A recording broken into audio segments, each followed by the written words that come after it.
Hello hi అందరికి చాలా simple గా ఈజీగా బీట్రూట్ ఫ్రై ఎలా చేయాలో చూద్దాము. దానికోసం పెనం పెట్టి ఆయిల్ వేసి ఆయిల్ వేడయ్యాక కొంచెం ఆవాలు, ఒక ఎర్రగడ్డ, కొంచెం కరివేపాకు కూడా వేసి బాగా వేయించుకోవాలి. ఇలా వేగినాక ముందుగా కట్ చేసి పెట్టుకున్న బీట్రూట్ కూడా వేసి ఉప్పు వేసి బాగా కలుపుకొని మూత పెట్టి ఉడికించుకోవాలి. ఇలా ఉడుకుతూ ఉండగా ఒక టమాటా కూడా కట్ చేసి అందులోకి వేసుకొని టమాటా కూడా బాగా మెత్తగా ఉడికే వరకు మూత పెట్టి సిమ్లోనే ఉడికించుకోవాలి. తర్వాత దీంట్లోకి కొంచెం శనగింజల పొడి, నాకు 4-5 పాయలు తెల్లగడ్డ వేసి మిక్సీ కొట్టి పక్కకు పెట్టుకోవాలి.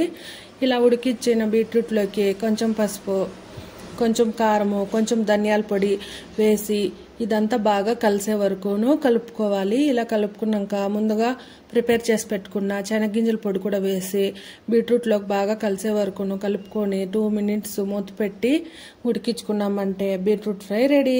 మీరు కూడా ఒకసారి ఇలా ట్రై చేయండి. చాలా ఈజీగా సింపుల్గా అయిపోతుంది. పిల్లలు కూడా తినేస్తారు.